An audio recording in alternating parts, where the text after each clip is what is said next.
This weapon you have here is the AK47, possibly one of the most reliable assault weapons in the world. It hasn't, the actual working parts haven't changed much since it was first made in the late 40s, made by a chap called Kalashnikov. And there's probably more of these floating around the world than any other weapon. Very common with terrorist groups, and some of the Western countries have made them to issue to terrorist groups, so as if there's any comeback on what weapons were used, it looks as if they were using Soviet weapons as opposed to stuff that was built in the West. But it is a very, very reliable weapon.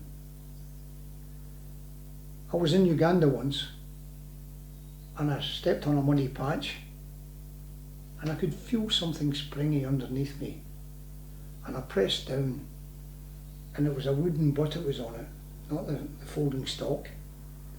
It was an AK47. I pulled it out. I don't know how long it had been in the ground, but it was in a terrible, terrible state of repair. I took the thing back to camp, I washed it down, cleaned it all up, got any rust off the weapon that I possibly could, and brought it back to new. Lucky enough with some linseed oil, I did the butt and the stock here, and it was like new. I took it out the next day and the thing fired. I just couldn't believe that the state of repair it was in and how long it took me to repair it, which was maybe a few hours, that it could fire so reliably. We also used to carry these if we were doing pseudo-ops. When they saw if the enemy saw you and you were carrying an AK, they thought it was one of their guys, we'd be blackened up accordingly, and while they were making their mind up who you were, you knew who they were. So it gave us that edge on them. There was a terrible shortcoming with this weapon, and I'm surprised that they never get round it. A couple of times when guys were going to fire on us, if you notice there was a change lever here. Now, can you get that thing? There's a change lever there, and listen to the distinct click. Right, put it back again. Now that was a giveaway when you went in. It gave them away on a couple of occasions in ambushes, one that I was involved in, but the majority of guys I knew that had been bushwhacked and threw it back on the ambush back on the enemy, that was what gave it away. There's a simple wee trick here you can do.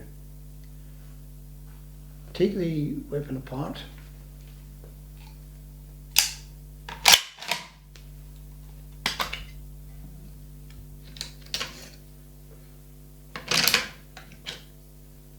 right, take the change lever up, right, put a piece of string in behind the change lever, pull it back down, put the weapon back together again.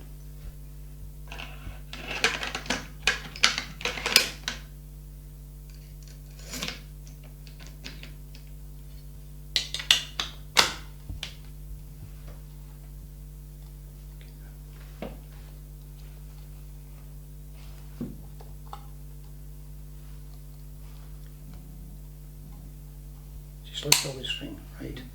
Now watch the difference now. You get into an ambush, I think you better do it. You get into an ambush and you get string round it.